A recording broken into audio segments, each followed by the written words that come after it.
The Winter Between Us, a story of heartbreak, healing, and new beginnings. How it all began. I never thought much about the moment when life changes. People like to say you can feel it, that click when something shifts in your chest, when the air gets heavier and the noise of the world fades just enough for you to realize you've crossed some invisible line. But for me, it didn't happen like that. It was quieter, subtle, like rain starting on a window while you're not paying attention. It started with her, with Claire. At the time, I was 28, living in Portland, Oregon.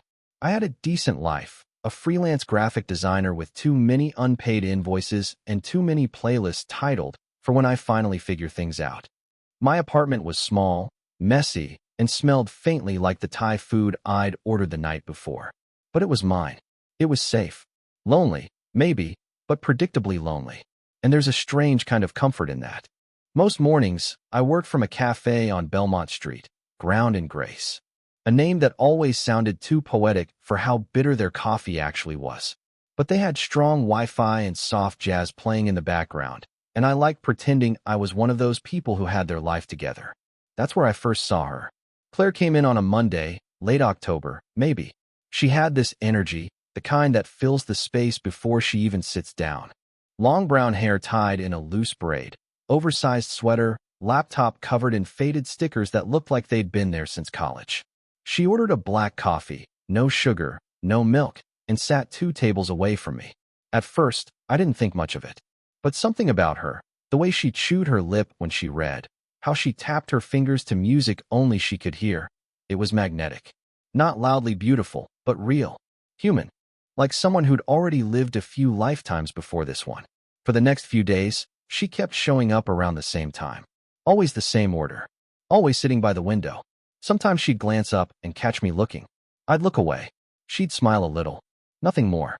It became a quiet routine, not a conversation, but a presence. One morning, after nearly a week of this silent ritual, I decided to speak. She was sitting there, typing furiously, earbuds in. I walked over, pretending I needed an outlet. My voice came out more awkward than I'd planned.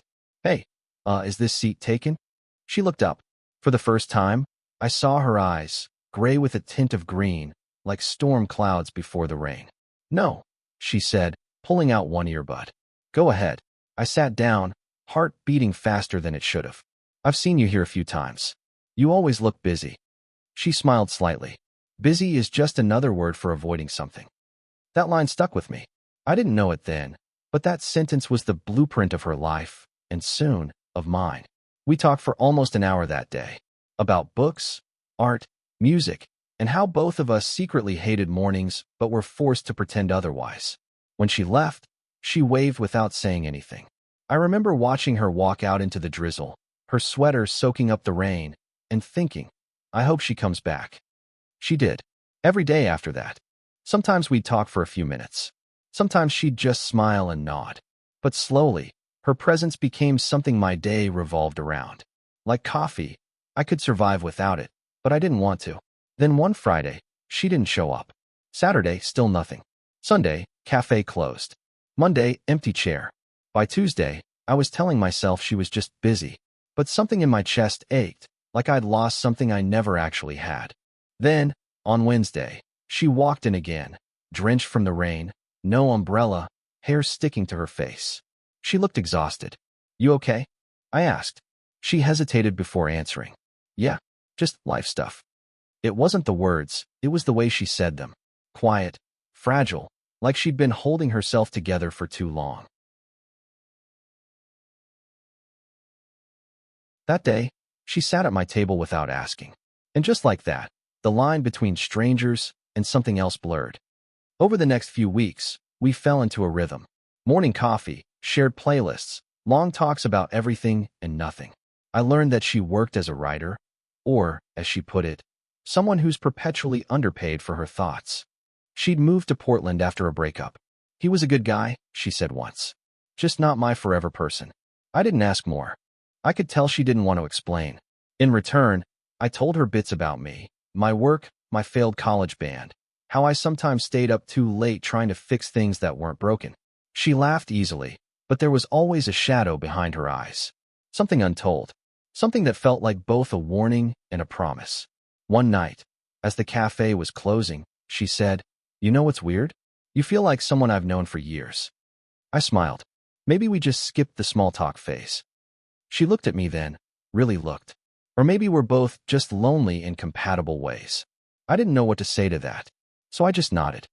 By December, it had become something real. Not love yet. Or maybe it was, but the kind that sneaks up on you. The kind you don't name, because saying it out loud might scare it away. We spent New Year's Eve together. No party, no champagne, just two people sitting on a couch watching fireworks from the balcony of her small apartment. She told me her resolutions: to write more, to stop apologizing for things that weren't her fault. When the clock hit midnight, she looked at me and said softly, "Here's to new beginnings." We kissed, and for the first time in a long time, I believed in them. If I'd known how it would end, how we'd fall apart, I might have done everything differently. But that's the thing about beginnings. They always look like hope. The warmth before the storm. Looking back now, that winter feels almost unreal, like it happened to someone else, or maybe like a dream I borrowed from a better version of myself. Everything about it was warm, soft, and slow in the way that makes you forget the world outside exists. Claire and I were inseparable. We didn't label it. We never said relationship or girlfriend, but it didn't need a word. It was written in how she reached for my hand when crossing the street, how she'd fall asleep on my shoulder while pretending to watch a movie she'd already seen. There were little rituals. She'd always bring me pastries from this local bakery, saying, "You're useless before caffeine, so here's damage control." I'd draw small sketches on napkins for her, silly ones, like her drinking coffee the size of her own head, or us as penguins huddled in the snow. She kept them all. I didn't know that then, but months later, I'd find every napkin folded neatly in a notebook, dated. We started spending weekends together, first at her place, then mine. Her apartment was small, full of mismatched furniture and plants that somehow refused to die. There were half-finished paintings leaning against the wall, and poems scribbled on sticky notes by her desk. It was chaos, but it was her. One night, I asked, "Do you ever finish anything you start?" She smiled and said, "Maybe I'm more interested in beginnings than endings." It should have been a red flag, but at the time, it sounded poetic, and I was too busy falling for her to notice that behind her words was a kind of quiet fear. By February, I'd memorized her habits. The way she'd hum the same song when nervous. How she'd freeze when I asked about her family. How she'd change the subject whenever I said future. But she was present now, and I told myself that was enough. We took weekend trips, coastlines, forest trails, random diners off highways that felt like portals to another life. She had this way of making ordinary places feel cinematic. Once, we drove to Cannon Beach during a rainstorm. The sea was angry, crashing hard against the rocks, the wind nearly pulling us off balance. She laughed, not in fear, but in awe. "You know," she shouted over the wind, "sometimes I think I love chaos because it reminds me I'm alive."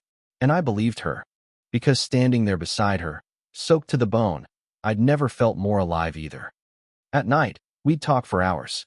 Not about the typical things couples talk about, not jobs or schedules, but about who we were before the world told us who to be. She told me about growing up in Arizona, her mother's silence, her father's absence, about the first man she loved, and how he broke her in quiet, unfixable ways. I told her about my own ghosts, the things I'd never said to my parents before they divorced, the friendships that faded because I didn't fight hard enough. Sometimes we'd lie there, just listening to the hum of the city through the window, and it felt like the world had narrowed down to that single moment, just her heartbeat and mine. If I could freeze time, that's where I'd do it. Right there, between what we were and what we were about to become. But love, as I've learned, doesn't stay still. It grows, it shifts, and sometimes it warns you, softly, at first. The first sign came in March. I remember because it was raining again, and she was pacing around my apartment, phone in hand, frustrated. Her voice was low but sharp. I said, "I'm not coming back, okay? I can't do this again." I tried not to listen, but it was impossible not to. When she hung up, I asked, "Everything okay?" She hesitated. "Yeah, just my ex being dramatic." I nodded, pretending it didn't bother me. But it did. It wasn't jealousy. It was that look in her eyes, The one that said she wasn't done with that chapter, no matter how much she wanted to be. That night, she barely spoke. She fell asleep facing the wall. The next morning, she was back to her usual self. Coffee, jokes, messy hair. But something in me had shifted. It's strange how one small crack can start to change the shape of everything.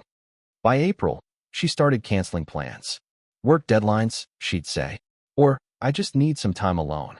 I told myself it was fine, everyone needs space. But space has a way of expanding when you don't know where the edges are. The texts slowed down. The calls ended faster. When we were together, it was still good. Almost too good, like she was trying to make up for something I couldn't see. One night, after dinner, I asked her, "Are we okay?" She froze for half a second, barely noticeable, and then smiled. Of course we are. But her smile didn't reach her eyes. There's a kind of silence that comes before people leave. It doesn't shout. It doesn't announce itself. It just builds, one small distance at a time, until you wake up and realize the warmth you felt was only memory. That's what was happening to us. I could feel it, even if I didn't want to name it yet. And I think, deep down, she could too. Soft pause, reflective tone. I used to think love was about holding on. But with Claire, I was starting to learn that sometimes love is the quiet art of noticing when someone's already halfway gone, and pretending you don't see it. The distance between us. There's something cruel about how distance begins. It never shows up as an explosion, no shouting, no sudden goodbye. It's quieter, a gradual erosion, like waves wearing down a cliff you thought was solid. With Claire, it started in small, invisible ways. She began sleeping with her phone under the pillow, stopped replying to my messages right away, started spending more nights at her apartment instead of mine. At first, I didn't say anything. I told myself not to be that guy, the one who panics every time something changes. But I could feel it. The absence between us wasn't just physical. It was in her laughter, lighter, emptier, almost forced. One night, I went to her place unannounced. She opened the door in a hurry, hair tied back, eyes surprised, almost startled. "Hey," I said, holding up takeout. "I thought I'd bring dinner." She hesitated. "I wish you'd texted first." There was a pause. A long one. Her tone wasn't angry, just guarded. "Sorry," I said. "I didn't mean to." "No, it's fine." She interrupted quickly, forcing a smile. "Come in." But something about the apartment felt different. Cleaner, colder, like she'd scrubbed away the parts of me that used to be there. The mug I'd left, the blanket we'd shared, the photo we'd taken at Cannon Beach. We ate in near silence. She pushed food around her plate, glancing at her phone more than at me. At one point, I said, "You've been distant lately. Did I do something?" She looked up, startled again. "No, of course not. You haven't done anything wrong." "Then what's going on?" She sighed, setting her fork down. I need some space, okay? I've got a lot on my mind. Work, writing, everything. It's not about you." I nodded, but my chest tightened anyway. That phrase, "it's not about you," has a way of cutting deeper than it sounds. The next few weeks felt like living on borrowed time. We still saw each other, but the rhythm was gone. The texts turned into polite check-ins. The calls, shorter. The silences, longer. I started overanalyzing everything. If she laughed, I wondered who made her laugh when I wasn't there. If she stayed quiet, I wondered what she wasn't telling me. It wasn't jealousy, it was fear. The quiet kind that eats at you, that whispers, you're losing her and you can't stop it. One night, around midnight, I got a text from her. "Can we talk tomorrow?" My stomach sank. I didn't even have to ask what it was about. The next morning, we met at the same cafe where we first talked. It felt cruelly poetic, like life was looping back on itself just to prove a point. She was already there when I arrived, staring out the window, coffee untouched. When she saw me, she smiled weakly. "Hey," I said, sitting down. "Hey." There was a long pause. She took a deep breath, then said softly, "I think we both know things haven't been right for a while." I nodded. "I know." She looked relieved, like she'd been waiting for me to say it first. "It's not that I don't care," she continued. "I do. You've been, honestly, one of the kindest people I've ever met. But I feel like I'm trying to be someone I'm not when I'm with you." That one hit hard. I opened my mouth to respond, but she kept going. I need to figure out who I am without depending on someone else to make me feel okay. And I can't do that if we keep doing this. There it was, the softest kind of ending. No drama, no anger, just quiet honesty that still managed to shatter me. I tried to smile. If that's what you need, I understand. She nodded, eyes glassy. You don't deserve this. I'm sorry. I wanted to tell her not to apologize, that I'd rather have her in fragments than lose her completely. But I didn't. I just said, take care of yourself. Then she stood up, hesitated for a moment, and whispered, you too. And just like that, she was gone.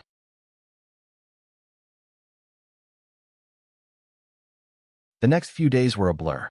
I worked, I ate, I slept, or at least pretended to. Everywhere I looked, I saw her.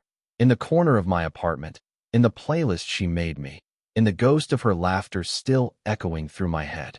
The thing about losing someone slowly is that the world doesn't stop for you. You still have to answer emails, buy groceries, feed yourself. You still wake up every morning, realizing she won't text first anymore. A week later, she sent a message. Hey, I hope you're doing okay. I just wanted to say I'm grateful for you. I mean that. I stared at it for a long time. Then I typed back, you too. Always. And that was it. The last real conversation we ever had. For a while, I thought that was the end of the story. That she'd fade away like a season changing, quietly, naturally. But people like Claire don't just disappear. They linger, in half-remembered dreams, in songs you can't listen to anymore, in the version of yourself that still waits for her to walk back through that door. Pause, lower tone, reflection. That's when I started to learn. Sometimes love doesn't end, it just changes shape. And the hardest part is realizing that maybe that's okay. Echoes after goodbye. The weeks after Claire left didn't feel like weeks. They felt like one long, gray day, stretched thin, blurred around the edges. It's strange how silence can be so loud. I'd wake up and instinctively reach for my phone, half expecting her name on the screen. Nothing. The absence became its own kind of presence. Heavy, constant, impossible to ignore. I tried to fill the space she left behind. I went out with friends again, stayed late at bars I used to avoid.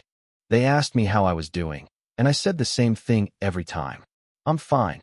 But fine is the word people use when they're falling apart in slow motion.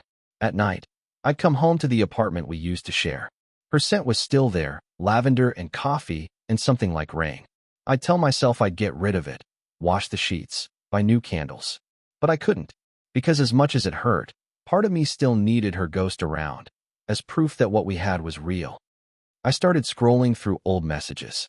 It's a kind of masochism, reading words that once made you feel alive, knowing they'll never mean the same thing again. You make everything feel lighter. Promise me we'll never stop being honest. I've never felt this safe before. Each one hit like a small punch. Because honesty doesn't always mean forever, and safety doesn't always last. I thought about reaching out. So many times. Just a text. Hey, how are you? But every time I stopped. Because what was I really hoping for? That she'd say she missed me? That she'd come back? That we could pick up where we left off? As if love were a book you could reopen at any chapter? No. She'd made her choice. And I had to learn how to live with mine, the one where I let her go. Work became my escape. I started taking every project I could, logos, album covers, freelance gigs that barely paid. It didn't matter. I just needed to stay busy enough not to think. But grief doesn't respect schedules. It sneaks in during the quiet moments, when you're rinsing dishes, walking home, or standing in line for coffee. Every small thing reminded me of her. The barista who wore the same perfume. The song playing in the background, one she'd once called ours. Even the rain. God, especially the rain. A month passed. Then two. I told myself I was getting better. But healing isn't a straight line. It's a loop, circling back to the same pain, just from different angles. Sometimes, I'd see someone on the street who looked like her, and my heart would stop. That split second before reality set in. Not her. Just someone else's story. One night, I got drunk alone for the first time since the breakup. Whiskey and silence. A bad combination. I opened my phone, scrolled through her photos, and before I could stop myself, I texted, "Do you ever think about me?" It was 2:14 a.m. The message stayed delivered but unread. By morning, I deleted it. That's the worst part about heartbreak, the moments you try to undo. You can delete a text, but not the ache that made you send it. By late summer, something started to shift. The pain was still there, but softer, like background noise instead of thunder. I'd go whole days without thinking of her. Then she'd appear again, in a memory, in a dream, in some tiny moment that felt stolen from the past. One morning, I woke up and realized I'd dreamed about her, but couldn't remember her face. That terrified me, because forgetting her felt like losing her all over again. So I went back to that cafe, the one where it all started. Same window seat, same dull jazz playing in the background. I ordered her usual, black coffee, no sugar. When it arrived, I just stared at it. It tasted awful, but I finished it anyway. Maybe I needed that, to remember that love isn't about sweetness. It's about what lingers after. That day, I opened my sketchbook again. First time in months. I started drawing. Nothing special, just lines, shapes, fragments. But by the time I looked down, I'd drawn her. Not perfectly. Memory never is, but enough to feel like she was there for a moment. I tore out the page, folded it, and slipped it between the cafe's sugar packets. A quiet goodbye. Not to her, but to the version of me that couldn't move on. Soft pause, lower tone. They say time heals. But it doesn't really heal, it teaches. It teaches you that some people are meant to stay only in your story's middle chapters. That closure doesn't come in a conversation, but in the quiet acceptance that you've already said everything that mattered. And maybe, just maybe, that's enough. The return. It was early November when Claire came back into my life. Not in a grand, cinematic way. No airport chase, no teary confrontation under the rain. Just a message. Hey, I know it's been a while. Can we talk? 7 words. That's all it took to pull me right back into the storm I thought I'd escaped. I stared at the screen for minutes that felt like hours. My first instinct was to delete it. I didn't know her anything. But my hands, they had a mind of their own. I typed, deleted, retyped. Finally, I just replied. Sure. I hit send. Then sat there, heartbeat pounding in my ears. We met 2 days later. Same cafe as before, because apparently fate has a twisted sense of humor. She looked different. Not dramatically, just softer. Tired, maybe. Her hair was shorter, a few new freckles across her cheeks. But her eyes, those were the same. When she smiled, it was small, unsure. Like she didn't know if she still had the right to. Hi, she said. Hey. The silence that followed was sharp enough to cut through. Finally, she sighed. I didn't think you'd come. Neither did I admitted. We both laughed, a nervous, hollow sound. Then came the part that always comes. The apologies. The explanations. She told me she'd needed space. That she'd been lost, scared, overwhelmed by how intense things had gotten between us. She said she wasn't ready back then. Not for what we had, not for what it meant. I thought I was doing the right thing, she said quietly. Leaving? Yeah. Was it? I don't know anymore. I wanted to be angry. God, I tried to be. But anger doesn't stick when the person you missed is sitting 3 feet away, looking like regret incarnate. She asked if I'd been okay. I lied and said yes. She smiled like she knew it wasn't true. When we left the cafe, it was already dark. We stood outside, neither of us ready to say goodbye again. Can we talk more sometime? She asked. I don't know if that's a good idea. I know, but I just miss my friend. Friend. The word hit harder than I expected. But I nodded. Okay. Over the next few weeks, we started texting again. Not constantly, just enough to feel familiar. Memes, small updates, random thoughts. Then came coffee again. Then dinner. Then one night, I found myself at her apartment. Everything looked the same. Same books on the shelves, same half-finished painting by the window. Except now, there was a photo of her hiking alone. No me, no us. It stung. We talked for hours. About nothing and everything. When it got late, she walked me to the door. Neither of us said anything for a moment. Then she whispered, I'm sorry. For what? For not knowing how to love you when I had the chance. That sentence stayed with me, even after I left. We kept seeing each other.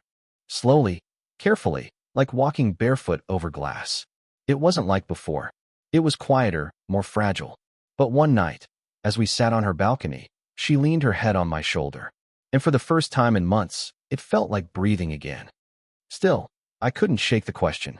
Was this forgiveness, or just nostalgia wearing a mask? Because every time she smiled, I saw the ghost of the pain she left behind. And every time I kissed her, part of me wondered if I was rewriting a story that was never meant to have a happy ending. One evening, she told me she'd been going to therapy. That's good, I said. Yeah, it's been helping. I've learned a lot about myself. Like what? That love isn't supposed to feel like running from a fire. It's supposed to feel like warmth. She looked at me, eyes shining, and I think I'm finally ready for warmth. That night, she stayed over. For the first time since everything fell apart, I let her in, really in. But lying there beside her, I realized something that scared me. The love was still there, but it wasn't the same kind. It wasn't the wild, reckless fire it used to be. It was quieter, sadder, like a song you still love, but don't sing out loud anymore. When she fell asleep, I stayed awake, staring at the ceiling, wondering if second chances are a gift or a test. Because sometimes, what returns isn't what you lost. It's what you need to finally let go. The second beginning. They say you can't step into the same river twice. But when you're standing on the shore, looking at the familiar current that once carried you, it's hard not to try. Claire and I began again, not with fireworks or declarations, but with quiet mornings, shared breakfasts, and the careful stitching of something that had once been torn apart. It started simply. Coffee together on Sundays. Walks through the park, where we talked about everything except us. It felt like tiptoeing through memories, revisiting old rooms without turning on the lights. And for a while, it worked. She smiled more. I laughed again. We pretended that maybe, just maybe, this time would be different. One morning, as sunlight filtered through her blinds, I watched her make pancakes, hair tied up, humming to some old Fleetwood Mac song. She looked peaceful, and for the first time, I thought, maybe we made it through. Then she turned around, caught me staring, and smiled. What? Nothing, I said. Just, it's good to see you like this. Like what? Happy. Her smile faded just a little. I'm trying. That was the thing about Claire. She was always trying. Trying to be okay. Trying to make things work. And I loved her for that. But love doesn't erase the cracks. It just learns to live around them. We started talking about moving in together again. Slowly, cautiously. She wanted to take things one step at a time. I agreed. But deep down, I felt something off. A kind of distance you can't see, only sense. It showed up in the little things. When I reached for her hand, and she hesitated for half a second. When I mentioned the past, and her eyes flickered with guilt. When she said, I love you. But it sounded like she was testing the words, not feeling them. One night, I asked, do you ever think we're just trying to prove something? She looked confused. Prove what? That people can fix what's broken. That we can rewrite the ending. She smiled sadly. Is that such a bad thing? I don't know. Maybe some endings are supposed to stay endings. She didn't answer, just looked away, the same way she used to, back when things were falling apart. Still, I stayed, because sometimes staying feels like the only way to honor what once was. And because I wasn't ready to lose her again. We spent Thanksgiving together, our first since the breakup. Her parents invited me, which felt strange, considering the last time I'd seen them. I'd been the one who broke their daughter's heart. But they were kind. Too kind, maybe. Claire's mom hugged me a little too tightly, whispered, I'm glad you two found your way back. And for a moment, I wanted to believe her. After dinner, we sat on the porch, the sound of wind rustling the dry leaves around us. She leaned against me. Do you ever think we're cursed? She asked. Cursed? Yeah. Like every time we're happy, something's waiting to ruin it. I laughed softly. Maybe it's not a curse. Maybe it's just life. She didn't smile. Maybe. In December, I noticed she'd started keeping her phone face down again. At first, I ignored it. Old habits die hard, I told myself. But then came the late-night texts. The quick smiles she'd hide. The sudden, I have to go, when she was with me. The kind of things that used to keep me up at night, and now they were back, like ghosts I never exorcised. I didn't want to ask. Didn't want to break the illusion we'd built so carefully. But silence has a weight, and it was getting heavier every day. So one night, I did ask. Claire, I said quietly, is there someone else? She froze. And that was all the answer I needed. Her eyes filled with tears. It's not what you think. Then what is it? I just, I got scared again. Scared of losing myself in us. And there's this guy from work. I didn't need to hear more. Because I knew that tone. That hesitation. It was déjà vu dressed in new excuses. I didn't yell. Didn't cry. I just nodded. Because the truth was, I wasn't surprised. You can rebuild a house on the same foundation, but if the ground beneath it is cracked, it'll collapse again. I left her apartment that night without looking back. Outside, snow was falling softly, blurring the streetlights into halos. I walked until my fingers went numb, until the ache in my chest felt like frostbite. And when I finally stopped, I realized something. This wasn't heartbreak. Not anymore. It was acceptance. The winter between us. After I left Claire's apartment, winter came in full force, outside and inside. Portland turned gray again, the way it always does in December. Rain drizzled endlessly, washing color out of everything, leaving behind a kind of dull, beautiful melancholy. And somehow, that suited me just fine. The first few weeks after the breakup, the second breakup, were a blur. I went through the motions. Work, gym, sleep, repeat.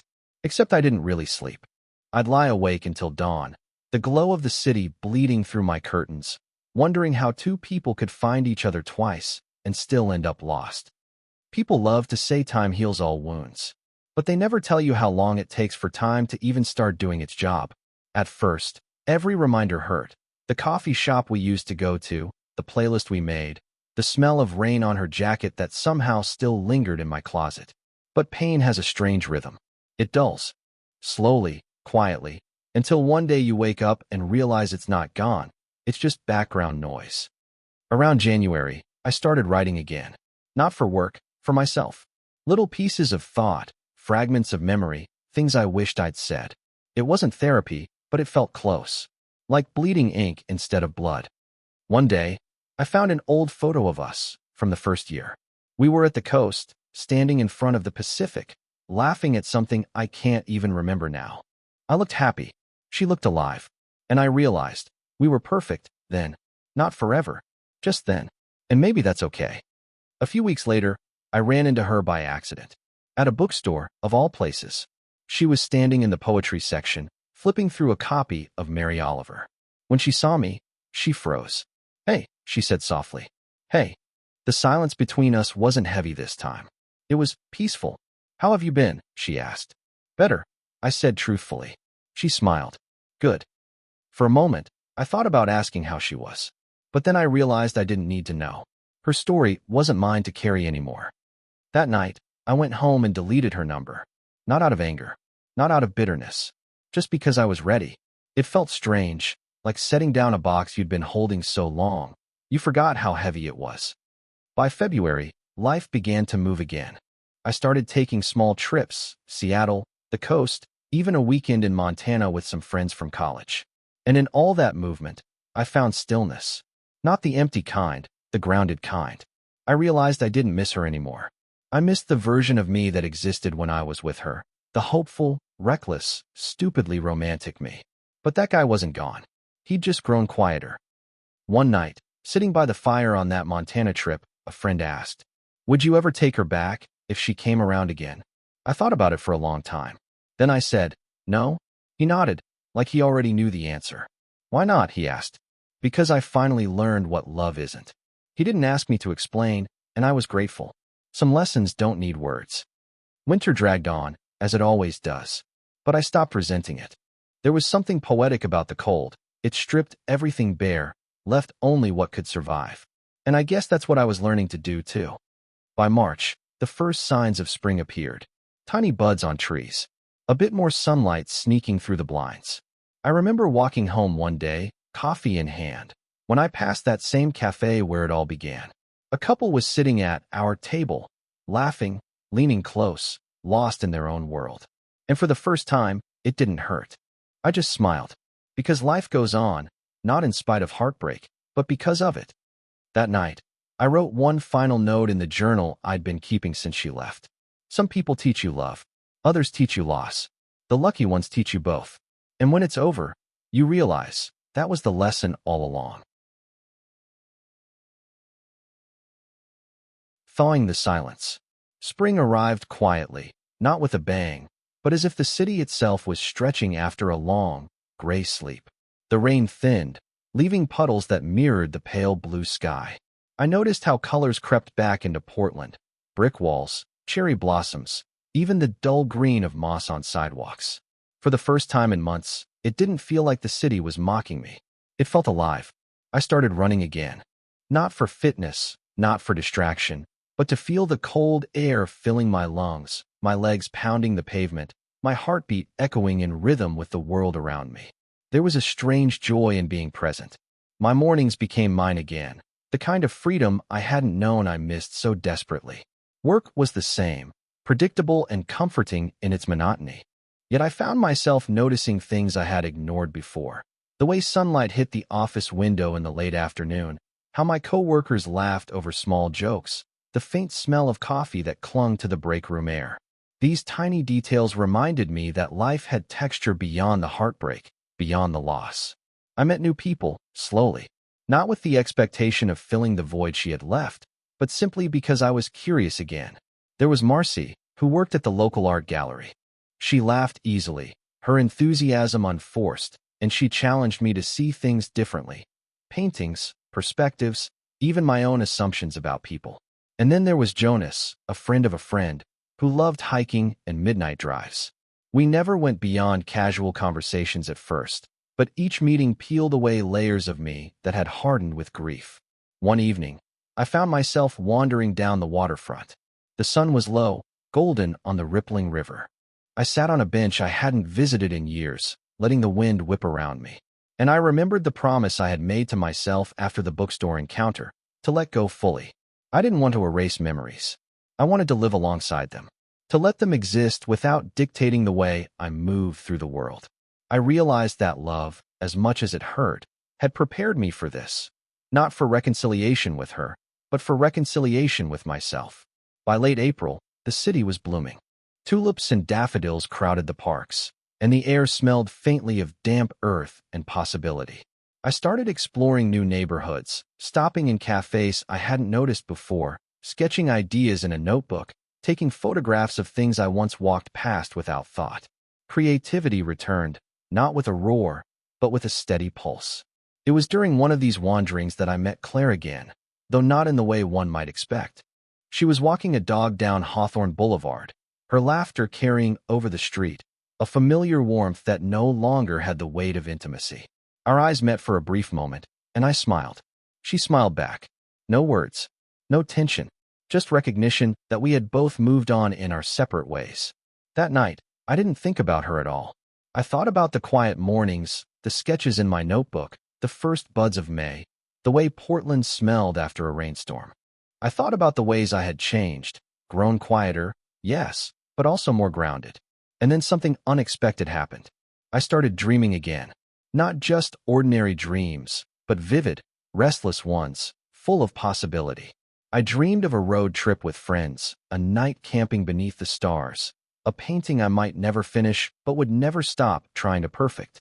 It was a reminder that life continued not just in the absence of loss, but in the presence of curiosity and wonder. One week in May, a letter arrived. Not from Claire, not from anyone I expected.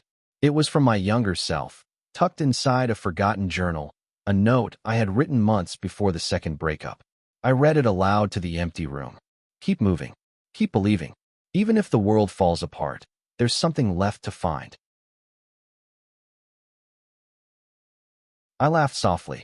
The words were simple, almost naive, but somehow they carried a wisdom I hadn't noticed at the time. It was a conversation across versions of me, a reminder that resilience was not about avoiding pain, but about learning to carry it with grace. Summer promised itself just around the corner. I could feel it in the longer days, the soft warmth of the evenings, the slow hum of the city awakening in ways that had nothing to do with her or the past. And for the first time in what felt like forever, I wasn't just surviving. I was alive. I didn't know what awaited me. New love, new heartbreak, new lessons. I didn't need to. I only knew that I was ready to meet it in all its messiness and beauty. Because the winter between us had ended, and I had learned something vital. Even the coldest seasons eventually thaw.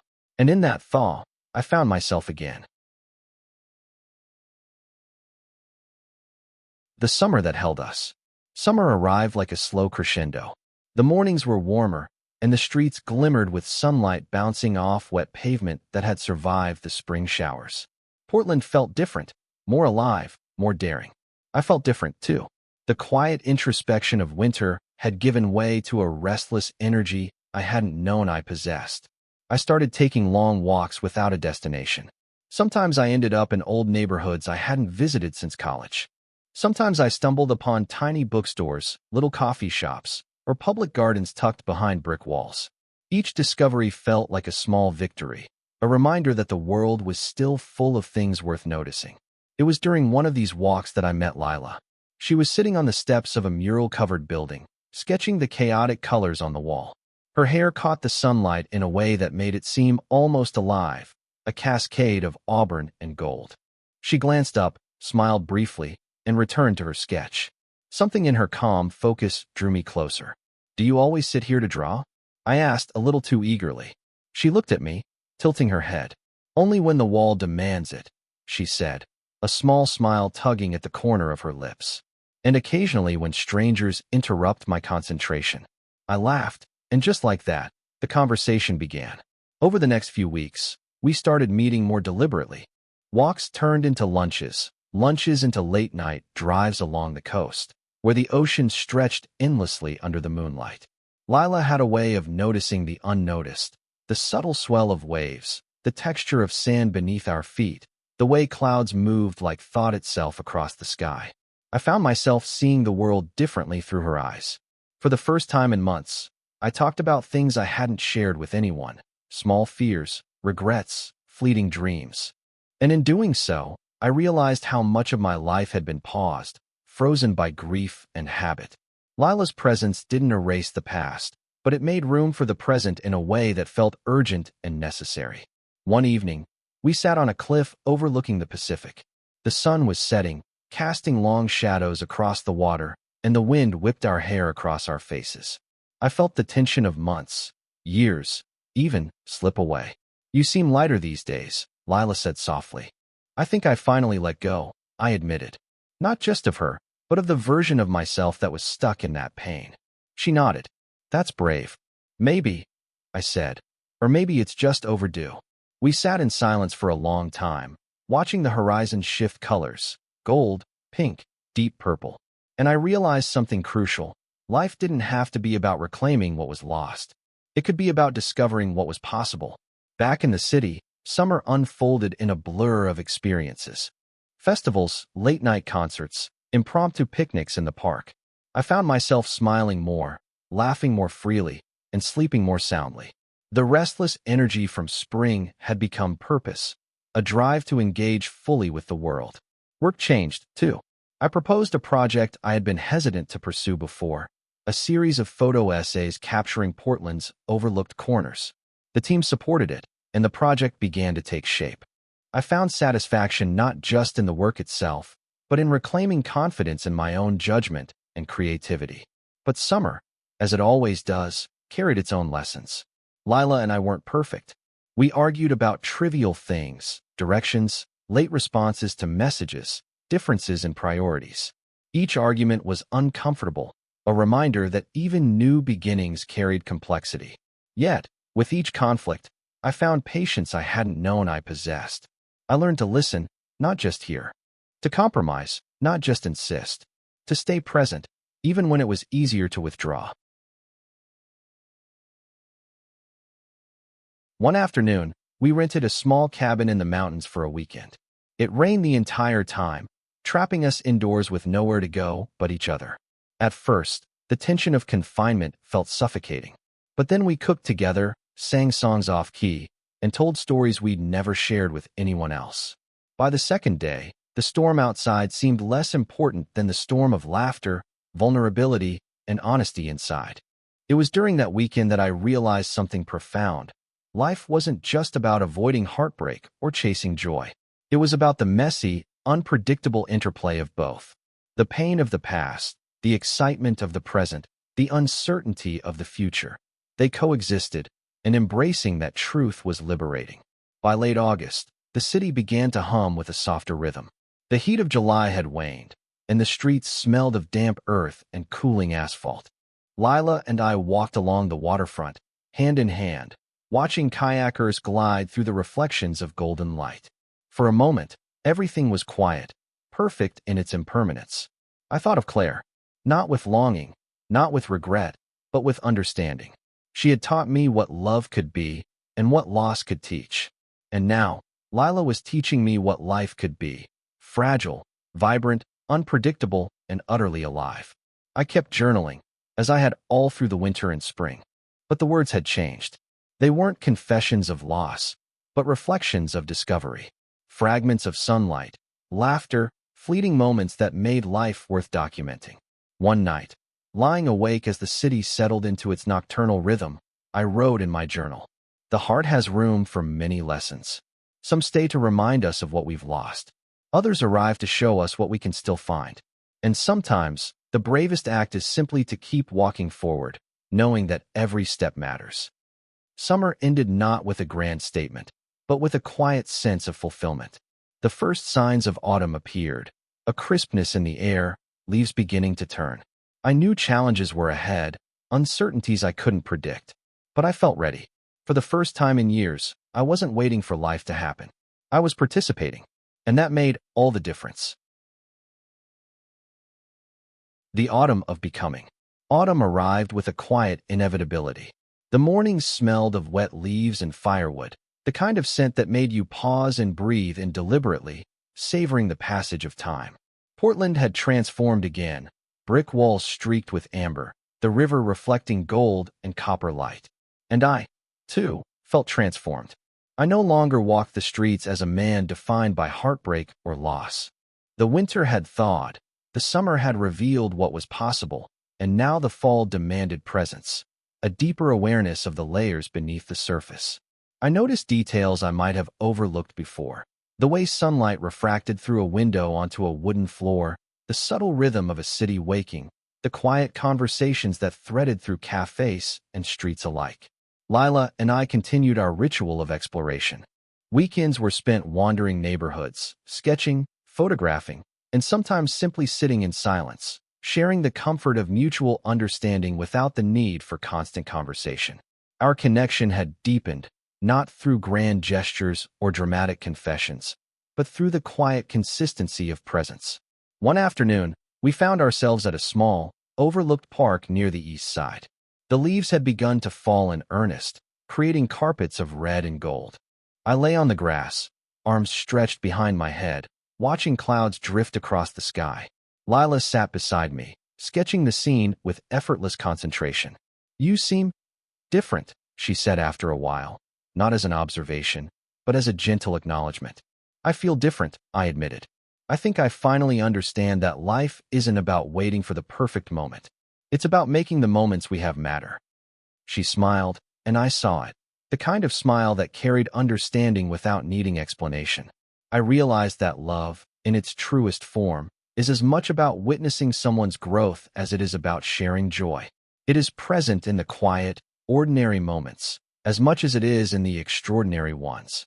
Autumn also brought reflection. I spent evenings writing in my journal, documenting thoughts that had long been buried beneath routine and grief. I reflected on Claire, on winter's solitude, on the reckless hope of spring, and the vivacity of summer. Each season had left its mark, each relationship its lesson, and I began to see them not as wounds or regrets, but as threads woven into the fabric of who I had become. One rainy evening, I visited the cafe where it had all begun. The same corner table, worn by countless stories and forgotten conversations, waited silently. I ordered a coffee and sat, letting the steam curl around me. A couple laughed at a nearby table, leaning close, lost in a moment I once occupied. I smiled, not with pain, but with recognition, a silent acknowledgement that life moved forward, and I was exactly where I needed to be. I remembered the first journal I had started months ago, and I pulled it from my bag. Flipping through the pages, I saw the evolution of my thoughts: raw pain, tentative hope, cautious curiosity, and finally, acceptance. It was a roadmap of my own growth, a testament to the resilience I hadn't realized I possessed. Autumn nights were long and cool, and I often found myself walking alone along the waterfront. The city glowed softly, reflected in the calm river, and I felt a sense of completeness that didn't depend on anyone but myself. The loneliness that had once weighed so heavily was gone, replaced by a deep appreciation for solitude, the kind that nurtures introspection, creativity, and self-discovery. Lila and I discussed the future quietly, without pressure or expectation. We spoke of travel, of work, of dreams that sometimes conflicted but always found compromise. The certainty I had lacked for so long, the fear of loss, of repeating old mistakes, had been replaced by a patient understanding that life's beauty lies in its unpredictability. One chilly evening, as leaves swirled around our feet, Lila asked, "Do you ever miss the person you were last winter?" I thought carefully. "Sometimes," I said, "but I don't miss being stuck. I miss hope, curiosity, the willingness to feel fully. But I carry all of that with me now, shaped by everything I've experienced."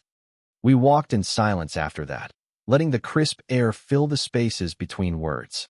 I realized that life had returned to me in layers. Winter had stripped me bare, spring had restored my curiosity, summer had ignited connection, and now autumn was teaching me patience and presence.